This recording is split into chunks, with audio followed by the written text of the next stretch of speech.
Si vous les avez avec vous, on va ouvrir dans Colossiens chapitre 1, nos Bibles, et on va faire la lecture du verset 9 et du verset 10, s'il vous plaît. Le titre de ma pensée ce soir est celui-ci, « Marcher d'une manière digne du Seigneur ». Marcher d'une manière digne du Seigneur.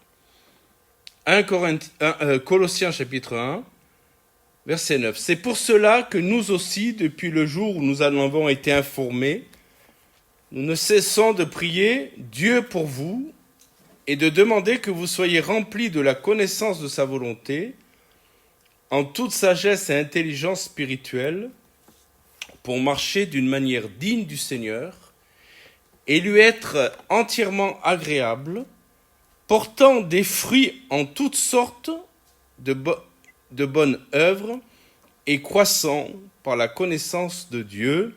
On va arrêter là notre lecture.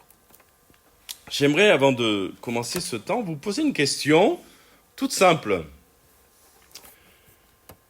Pour qui priez-vous en ce moment sans vous lasser ? Pas une prière rapide, vous savez, qu'on fait entre deux pensées. Je parle d'une prière qui revient, quelque chose qui revient, quelque chose qui s'est comme installé dans votre cœur, jour après jour. Pour quelqu'un ou pour une situation que vous portez vraiment sur votre cœur comme un fardeau. Peut-être que quelqu'un prie pour un enfant qui s'est éloigné de la foi et crie au Seigneur pour que cet enfant revienne au Seigneur. Peut-être que c'est pour un conjoint qui ne connaît pas encore le Seigneur. Et c'est une prière qui revient constamment. Peut-être est-ce aussi pour une église, pour votre église, que vous aimeriez voir grandir, aussi bien numériquement que spirituellement. Retenez la chose pour laquelle vous priez constamment, qui est sur votre cœur, et gardez cela à votre esprit ce soir. Ce soir, on va rentrer dans le cœur de l'apôtre Paul. Vous savez que l'apôtre Paul est vraiment quelqu'un qui est proche de Dieu. Et en lisant ses prières et en lisant ses épîtres et en regardant un petit peu ses prières, on découvre quel cœur a cet homme. Je crois que lorsqu'on entend quelqu'un prier, on peut discerner le cœur de cette personne qui prie. Quel est son cœur ? Et l'apôtre Paul, nous apprend quelque chose de très important ce soir sur le fait de prier pour les autres. Peut-être il est bon de donner le contexte de cet épître. Paul écrit cette lettre depuis une prison, le saviez-vous ? Probablement à Rome, aux alentours des années 60. Et ce qui est assez extraordinaire, c'est qu'il n'a jamais mis les pieds à Colosse. Colosse, c'est une petite ville de l'actuelle Turquie. Ça se situe à peu près là. Et cette église n'a pas été fondée par Paul. Elle a été, on pense, fondée par Épaphras, un homme de la région de Colosse, converti sans doute lorsque Paul est passé à Éphèse, puis retourné évangéliser sa ville. Et voici qu'Épaphras vient rendre visite à Paul en prison, c'est le contexte qui nous l'explique, et il lui donne des nouvelles de cette jeune église. Il y a de bonnes nouvelles. Il va mettre en avant, Paul, la foi de cette église en Christ. Il va aussi mettre en avant leur amour pour tous les saints. Mais il y a une inquiétude. Si vous regardez bien cet épître, vous verrez que Paul est inquiet parce que les nouvelles qu'il apprend sont pas bonnes dans le sens où il y a un danger qui rôde dans cette église. Des faux enseignants commencent à mélanger l'évangile avec des philosophies grecques. Et il est en train de pénétrer dans cette église quelques philosophies grecques. Il y a aussi des pratiques religieuses juives. Il y a quand même une pensée de revenir au judaïsme. Et puis il y a encore autre chose, vous le découvrirez si vous étudiez l'épître avec attention, il y a un mysticisme séduisant qui prétend apporter une connaissance supérieure et en plus, c'est bien vendu, c'est réservé à une élite spirituelle. Voilà le contexte. Et face à ce danger, Paul aurait pu réagir dans l'urgence. C'est le premier chapitre des Colossiens que nous venons de lire. Paul aurait pu réagir dans l'urgence, écrire une lettre ou une épître de correction sèche, cinglante, en disant attention, attention.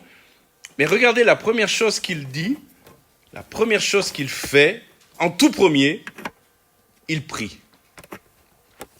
Et je crois que nous devons apprendre de l'apôtre Paul, avant de faire quoi que ce soit, prier.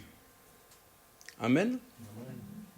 Que ce soit pour nos situations personnelles, que ce soit pour peut-être des difficultés que nous rencontrons sur le domaine, sur le plan professionnel, que ce soit des peut-être difficultés, des tensions que nous retrouvons dans le cercle familial, avant de vouloir corriger, avant de vouloir peut-être amener ce qui est juste là où il y a quelque chose de faux, c'était le cas pour Colosse, le premier réflexe que nous devrions avoir, c'est de prier.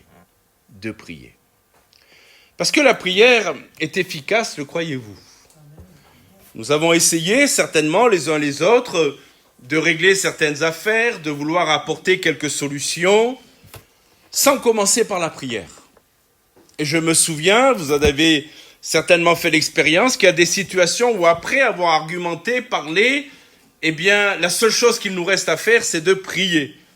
Je me souviens d'une situation dans une église où vraiment on ne savait plus quoi faire, on ne savait plus quoi dire.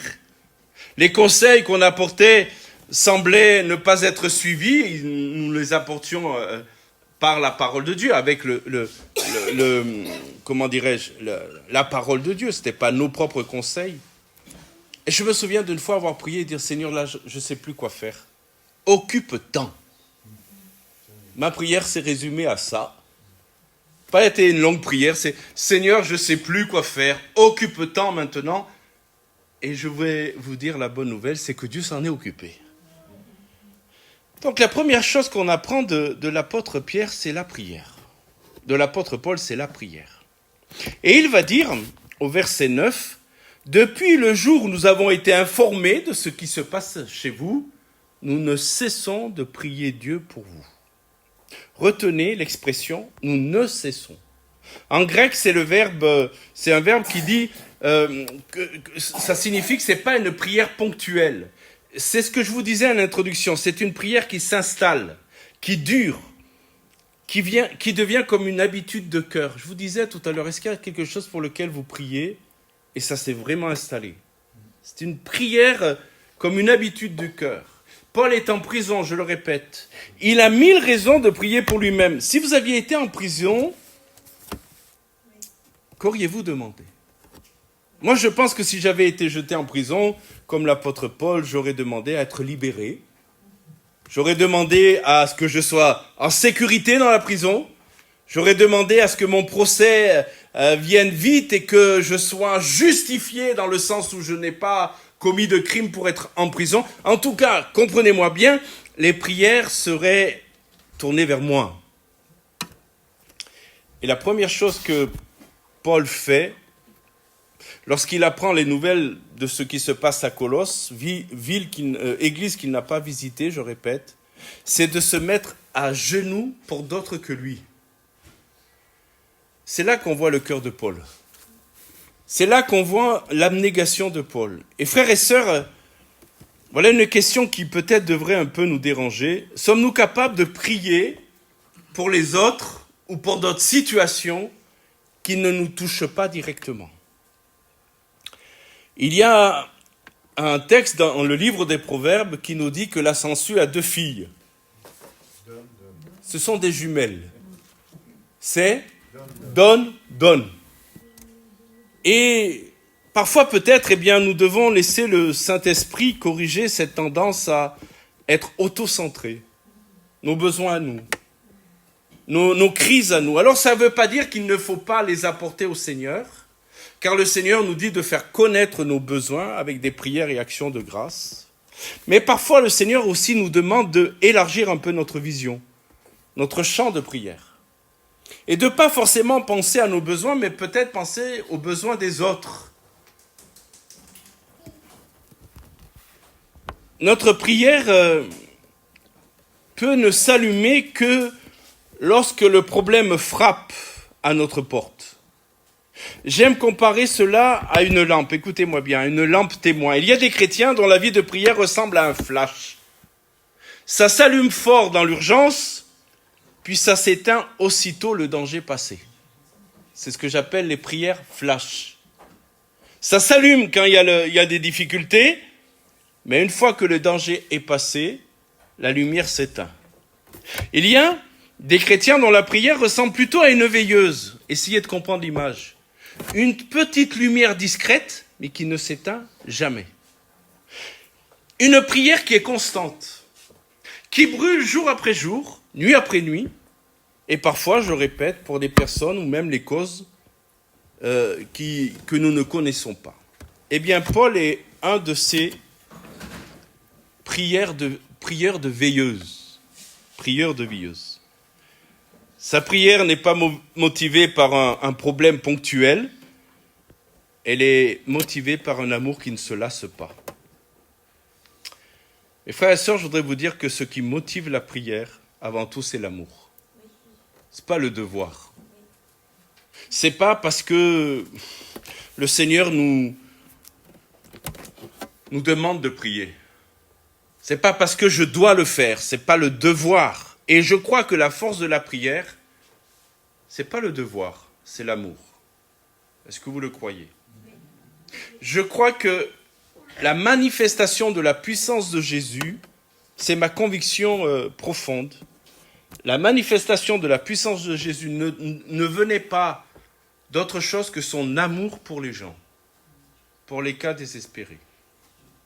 Je me souviens, lorsque nous étions au Niger et à un feu, il y avait plein de mendiants, et je me souviendrai de toute ma vie de ce petit garçon d'une dizaine d'années, 11 ans, atteint d'hydropysie. Savez-vous ce qu'est l'hydropysie? Ça veut dire c'était tous ses jambes, et une jambe en particulier, qui était gonflée d'eau. Et son corps était difforme. Et surtout ses jambes, et surtout une jambe, il était gonflé d'eau. Et à chaque fois que je passais, je le voyais, on lui donnait la pièce quand on pouvait avoir le temps de lui donner. Mais à chaque fois, je me faisais la réflexion, mais si j'avais, comment dirais-je, si mon amour était plus intense, peut-être que le Seigneur m'équiperait de sa puissance pour qu'en lui imposant les mains, il soit guéri. Je crois que ce qui motive la prière avant tout, c'est l'amour. Oui ou non, mes frères et sœurs? Si la prière devient juste un acte religieux, juste pour dire j'ai prié, vous savez, vous allez le comprendre rapidement, une maman prie différemment pour son enfant qui a 42 fièvres et qui n'arrive pas à faire baisser la fièvre, que pour quelqu'un peut-être qui est étranger. La même personne va prier, mais est-ce que vous comprenez qu'on ne prie pas de la même manière? Amen. Et je crois que ce qui peut nous permettre de grandir dans la prière et dans l'efficacité de la prière, c'est l'amour. Alors je ne sais pas vous, mais je crois qu'on a tous besoin de demander plus d'amour. Amen. Plus de compassion. Plus de la vision de Dieu. Quand le Seigneur voyait le peuple d'Israël, il voyait le peuple d'Israël comme des brebis qui n'ont pas de berger. C'est-à-dire qu'ils n'ont pas trouvé le bon berger pour les conduire. Est-ce que vous n'avez pas le sentiment que nous vivons dans un monde où les brebis sont perdues? Les gens sont perdus.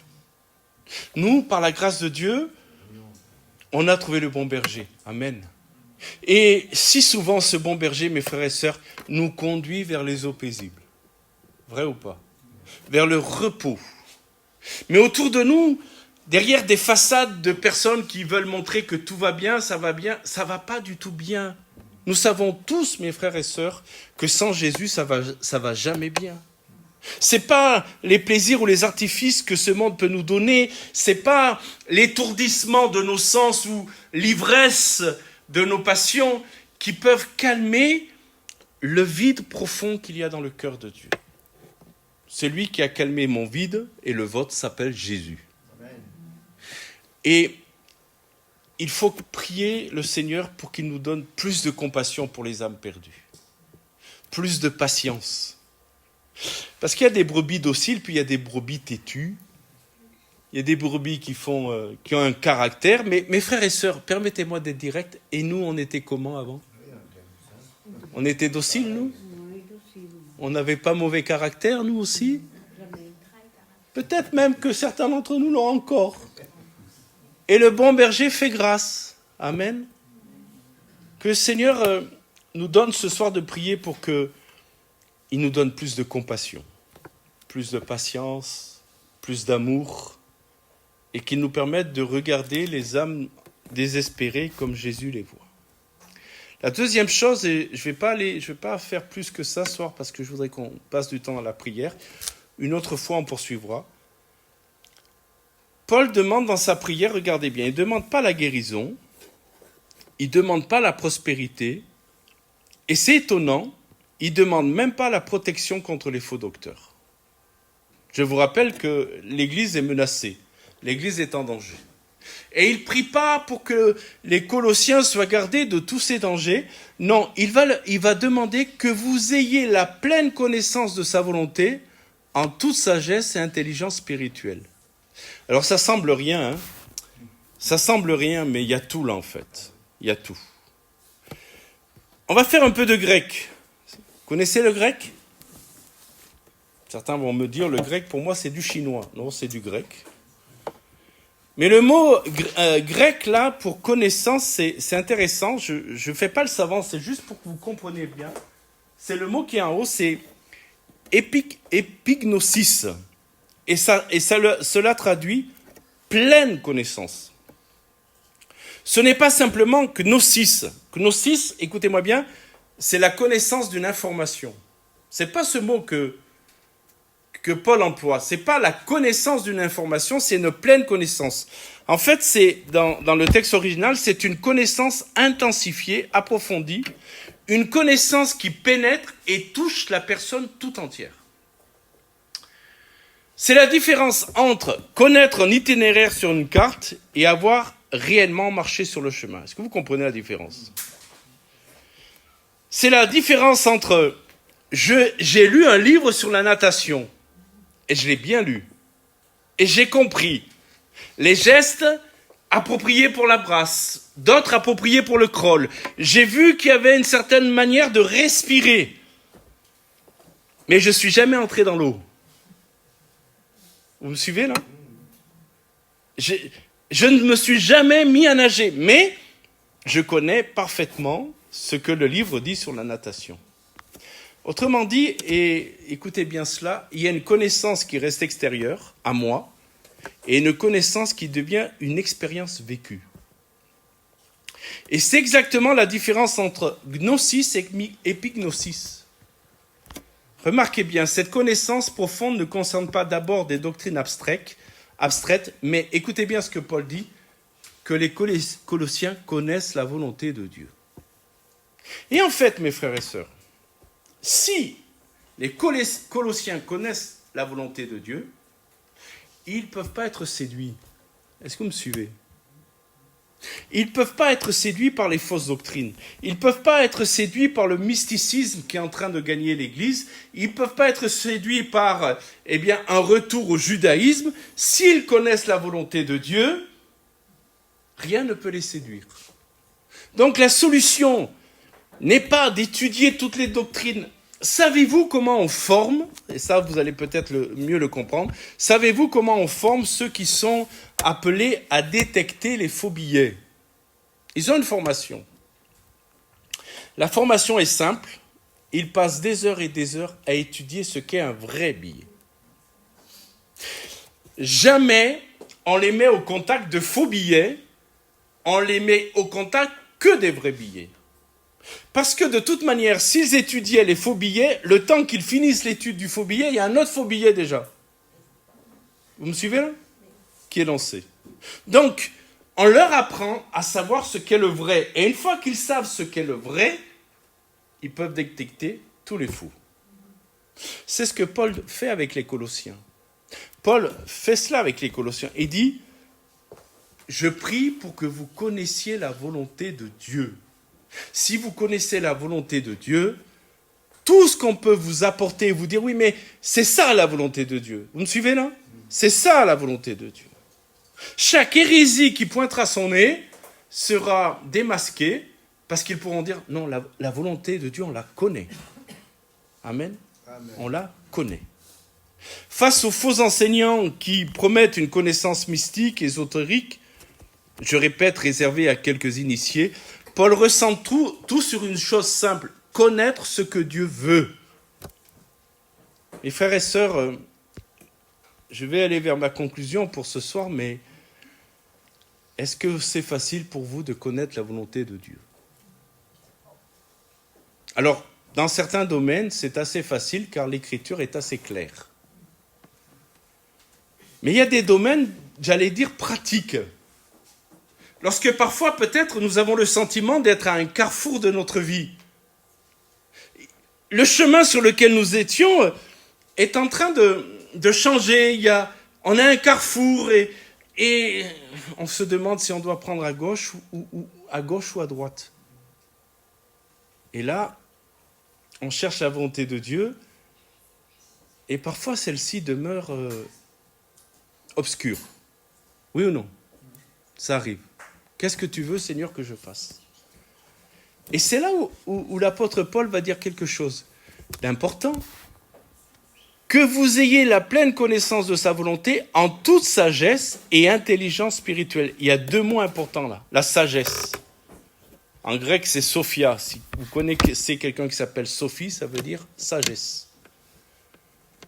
La sagesse, c'est quoi la sagesse? Bibliquement, c'est la capacité à appliquer la vérité à la vie réelle. La vérité de la parole de Dieu. C'est ça la sagesse. Je répète, c'est quoi la sagesse? C'est la capacité à appliquer la vérité de la parole de Dieu à notre vie réelle. C'est ça la sagesse. Sagesse, on ne la gagne pas dans des études.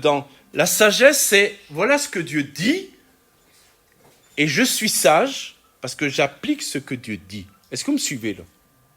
Et il y a des chrétiens, ils ne sont pas sages, malgré les apparences d'une certaine sagesse, j'allais dire intellectuelle ou humaine, ils ne sont pas sages parce que voici ce qu'ils ont compris de la parole de Dieu, mais ils ne l'appliquent pas.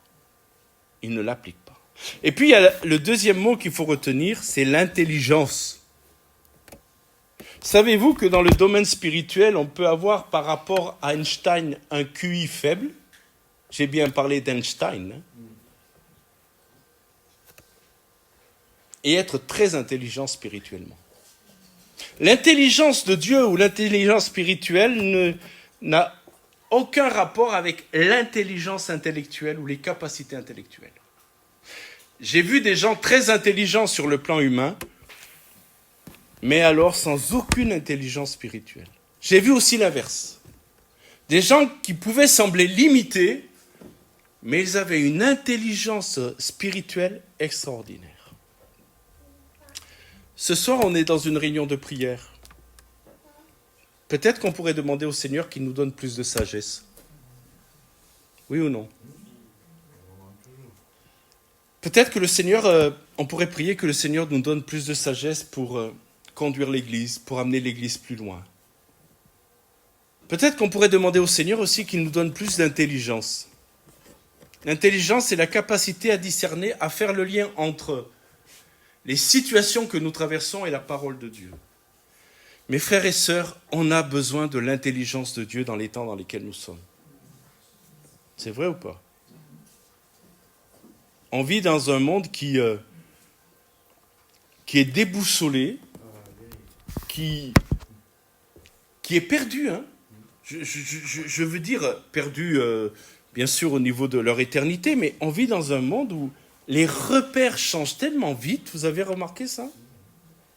Les bornes sont tellement vite déplacées que nous, chrétiens, si on n'a pas l'intelligence de Dieu, on risque de faire de mauvais choix. Et je crois qu'un des sujets de prière qu'on peut faire monter vers le Seigneur ce soir, c'est « Seigneur, donne-moi de l'intelligence. Donne-moi ton intelligence. » Je pense aux parents. Il y en a quelques-uns ce soir. Mes frères et sœurs, vous avez besoin de l'intelligence de Dieu pour éduquer vos enfants. Amen. Parce qu'il y a ce qu'on leur apprend à l'école, Il y a, si vous ne veillez pas, et j'espère que vous veillez, et je crois que vous veillez, il y a ce qu'ils reçoivent sur les réseaux, sur le téléphone, et il y a ce que Dieu veut faire. Il y a ce que Dieu veut leur dire. Et je crois que, en tant que parents, vous avez besoin de l'intelligence de Dieu pour mener vos enfants dans les voies de Dieu d'une manière équilibrée, sans être trop permissif, sans être trop restrictif, mais avoir l'équilibre entre ces deux extrêmes pour que vos enfants soient conduits par l'intelligence que Dieu va vous communiquer. Amen. Votre couple a besoin de l'intelligence de Dieu. Votre célibat, parce qu'il faut gérer aussi un célibat. Votre célibat a aussi besoin de l'intelligence. Vous avez aussi besoin de l'intelligence de Dieu. Alors je conclus, Paul prie pour qu'il sache vivre avec Dieu. C'est du concret. Qu'il sache discerner sa volonté au milieu des choix du quotidien. Seigneur, donne-nous de l'intelligence pour nos décisions professionnelles. Des fois, on a envie de quitter un poste parce que ça ne va pas. Mais est-ce qu'on a reçu de Dieu sa volonté? Parfois, c'est des relations difficiles dans le couple. Parfois, c'est une tentation qui se présente à nous. Eh bien, dans ces domaines-là, nous avons besoin de l'intelligence de Dieu. Combien d'entre nous connaissent la Bible? Certains d'entre vous ont grandi dans l'Église. Combien d'entre nous peuvent réciter des versets bibliques et pourtant on a du mal à discerner la volonté de Dieu dans les choix concrets de notre vie? La connaissance biblique n'est jamais une fin en soi. Écoutez-moi bien, la parole de Dieu ne nous a pas été donnée pour augmenter notre connaissance intellectuelle. Elle nous a été donnée pour conduire nos pas. Amen. Amen. La parole de Dieu nous a été donnée non pas pour que nous emmagasinions des connaissances, mais pour conduire nos pas et je dirais aussi nos cœurs. Est-ce que vous êtes d'accord avec moi pour dire que la parole de Dieu, c'est vraiment un livre miraculeux? Amen. À tel point que elle nous parle, je vais le dire comme ça, des fois le Seigneur, mes frères et sœurs, c'est vrai ou pas, il est trop clair. Des fois, c'est ce qui est embêtant. C'est que c'est trop clair. On aimerait que ce soit moins clair. Comme je disais dernièrement dans une discussion avec quelqu'un, le problème, c'est pas ce qu'on ne connaît pas de la Bible. Le problème, c'est ce que nous connaissons déjà et que nous n'arrivons pas à appliquer. Vous me suivez là? Toujours des gens qui veulent en savoir plus. Ben, c'est bien de vouloir savoir plus. Mais le vrai problème que nous avons, ce n'est pas ce que nous ne savons pas, c'est ce que nous connaissons comme la vérité de Dieu, mais on n'arrive pas à le vivre. À moins que j'ai affaire à des chrétiens qui vivent parfaitement toute la parole de Dieu. Alors là, nous sommes bénis. Vous êtes bénis. Mais je crois qu'on a tous nos luttes, hein? Ouais ou pas? Je peux faire un test, hein, si vous voulez. Si je vous frappe sur la joue droite, est-ce que vous allez tendre la gauche? Ah, peut-être parce que je viens de le dire. En vérité, on a besoin de la grâce de Dieu pour vivre la parole de Dieu. Mais nous l'avons vu dernièrement, si nous sommes conduits par l'Esprit, ce n'est pas mission impossible. C'est mission possible. Amen. Alors on va se tenir à la prière. Je vous ai laissé quelques